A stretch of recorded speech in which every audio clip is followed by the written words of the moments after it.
So we're at the Monte Carlo Bay Resort. It's a pretty nice location, Theo Jörgensen. How are you?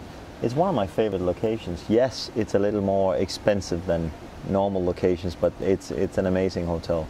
I find it, of course it is expensive, of course it is, but how can you complain that much in this place? It's nice to be here, right? We should be happy we are here. It is. It's a lot better than Copenhagen right now. How was the Danish winter? Have you been? The Danish winter was horrible, but now it looks a lot better. Yeah. The weather is getting there. For being Swedish or Danish, this was a very tough winter. Yeah. How do you survive the winters? You know what I mean? I seriously don't know how I survive them. It's a mystery every year, and I promise myself that this is going to be the last one. But now I got 2 kids, and they're going to school, so now it's going to take 9 or 10 years before I can leave again. Yeah. So you think that's how old are they? They are 4 and 8. 4 and 8. Yeah. Then I mean, I think it's important to find some time during the winter to get away, right? If you can, but you have to keep on doing it, not when the schools are going and all that stuff. And then all the places are full, right? Yeah. Do you travel much playing these days? Well, I pretty much follow the entire European poker tour and play those, and then I go for the main event, only for the World Series. Only for the main event? Yeah. Yeah. It's always a hustle, and we always talk about whether we should stay over there for 6 weeks and bring the family, but it just seems insane bringing your wife and 2 kids to Las Vegas for the 6 weeks of unreal heat when the weather is actually very nice in Copenhagen at that time. That's the constant problem. I don't know, what is the solution to that? Because everyone knows that there might be smaller fields if you moved it to October, November, or April, right? To Vegas. Yeah. What do you think of that? I don't know. I think that would be very nice if they could move it away from the heat. Yeah. But it's all business, and I'm just assuming that Rio has huge difficulties getting their hotels booked and their conferences booked for the summer when nobody wants to go there, so they force poker players to go, which is a very smart move. Of course, and you know, there's plenty of tournaments around the world these days, and you don't have to go there. And for example, you can go there for the main event. You wouldn't miss that, right? Would you? No. No. I don't think so. No, you're going to play that as long as you can. Pretty Excellent. much, I think. So how was this season for you? This season on the European Poker Tour? The season, I guess, the season was short. I missed a couple of events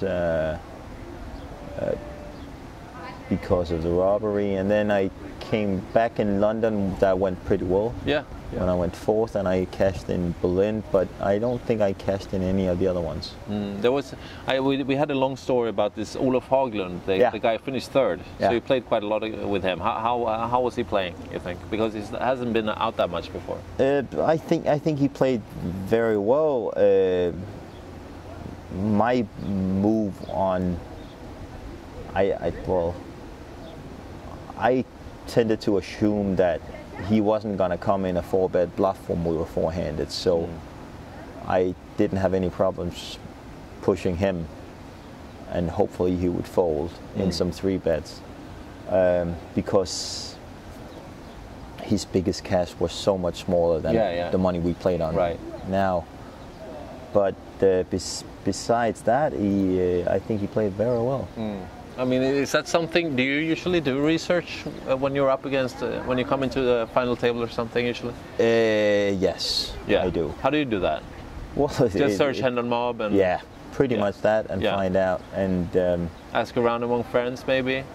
Well, yeah, if I know that anybody else has been playing with any of the guys, I talk to some of the Danish poker players, but besides that, it's pretty much just a Google job. Yeah, of course. Yeah, that's good. Now, what are the when it comes to next season? What are your plans? Because this year was pretty turbulent during the robbery and so on. When was that actually? That was in the beginning of December. Beginning of December. Has it? Are you cleared from that now? Or yeah, I wouldn't be back here on the tour if I wasn't cleared. No.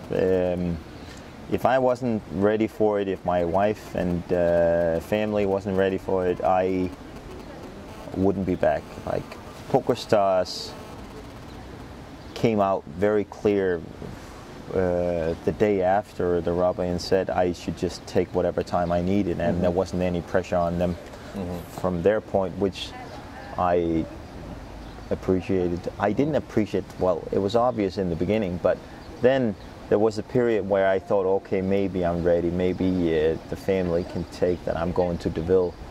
But having that in mind, the PokerStars said, just take as long as you need, I think showed a lot of class from PokerStars' point of view, and I really did appreciate that. Yeah. So has anything changed for you because of that? I mean, has anything changed in your life because of what happened? Yeah, well, it's a pretty stupid question, but still. Yeah, we got robbed, but yes, something changed in the fact that we are probably more paranoid and made a lot of security solutions that we already had, but we topped it off. Yeah, I understand that. So, I mean, besides that, we shouldn't. I know you've been talking about that so much, so we can more or less leave that and hope it never happens to anyone in the poker community Hopefully, again.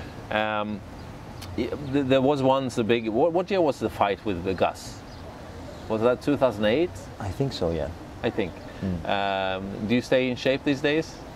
Well, it was very tough for me, and that was actually an interesting thing with the London thing, because I was forced to not move for a month and a half and almost 2 months because I had an infection in 2 of the wounds.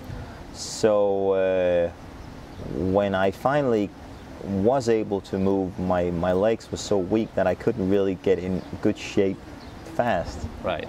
So I was in a horrible shape when we hit London, and I don't think it's a coincidence that I got tired on day 5. Is that right? And the final table, and I made some errors that I hope I normally wouldn't have made under the right circumstances if I would have been fit. I see. Yeah.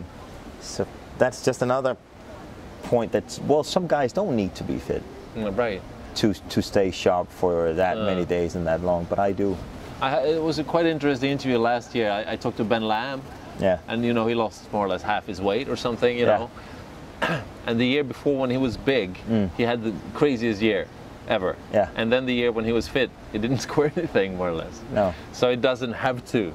No, it doesn't have to, and then but of course, maybe he was even playing a better poker now, but the swings was just doing that. He lost his coin flips. Yeah, of course. But I mean, overall. I mean, because quite a few years when I met you, the first years, many years ago, you were sort of unfit for many years and just kept on going, right? Yeah, well, yeah, I wasn't super unfit.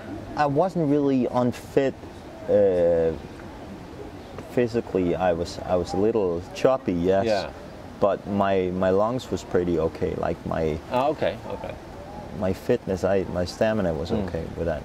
So what are your fitness things today? What are you doing today to stay in shape? Well, today I'm fortunate enough to have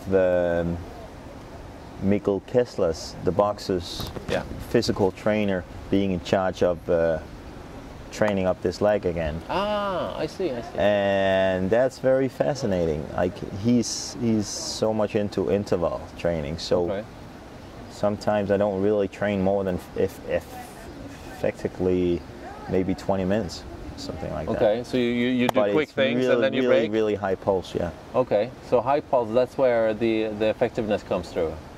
According to him. As long as I get Kessler's body, I'm fine with it. His body is okay. Yeah.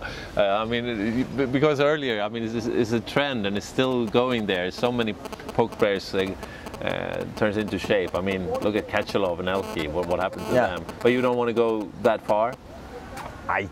Well, whatever makes me happy, but I'm trying.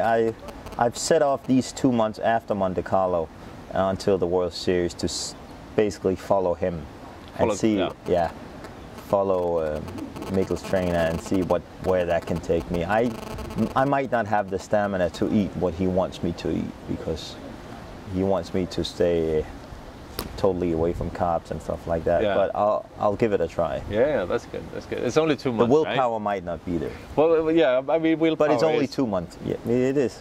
It's You're only gonna be 2 able months to of do my it? life. I don't think so. No. That's very honest. Yeah. But it is that. All right, all right, all right. Okay, so live poker, are you playing a lot online as well these days? I've just had a break here for 2 or 3 months, I think. But it always comes in waves. Mm-hmm. Like. Because the scoop is coming up, right? Oh yeah, well, Scoop is coming up, which is a good thing because now I feel I really miss the online part again. But I've had a break for 3 months, and then suddenly I come back and I play like an insane for 40 hours every week, pretty much. But it's really in waves that I really do enjoy it and really love the online part. And then suddenly I get sick of it and I don't play for 3 months, Okay. and then it's.